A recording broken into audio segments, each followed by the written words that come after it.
Vi er gruppe 6, og vi har problemer med madpakker, som lyder på, at forældreorganisationen vil gerne have flere unge til at spise deres madpakke, i stedet for at købe nuggets i kantinen.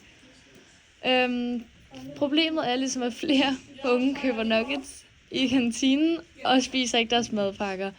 Dette vil forældreorganisationen gerne have lavet om på, og vi har så fundet 2 løsninger på problemet. Vi starter med at bruge Pavlovs teori, og det går ligesom ud på, at eleverne får stød af at tage nuggets.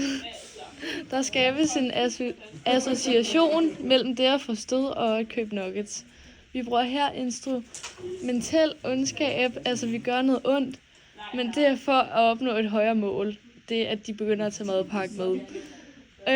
Vi bruger også idealistisk ondskab, da vi tror, at det gør noget godt for eleverne. Vi mener, at vores tankegang er rigtig, og det er derfor okay at give eleverne stød. Ulempen er jo ligesom, at eleverne får stød, og at kantinen jo nok vil miste penge på, at eleverne så ikke gider at tage de nuggets. Fordelen er, at eleverne lærer, at det er negativt at tage nuggets, og så er det nok vil stoppe med det.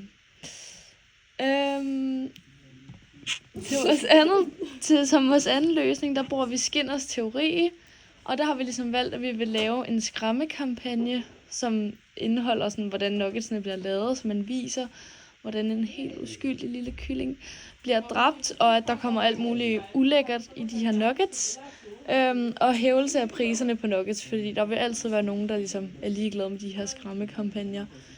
Og der bruger vi lidt ligesom frakobling gennem moralsk retfærdiggørelse, fordi vi synes jo, det er fair, hvis det er, vi gerne vil have det til godt formål. Og så bruger vi shaping til at skræmme eleverne fra at købe nuggets. Ulemperne igen ved det her, det er, at kantinen mister penge, men fordelen er, at de unge sparer penge, og at de unge har større mulighed for at få en bedre sundhed. Yay!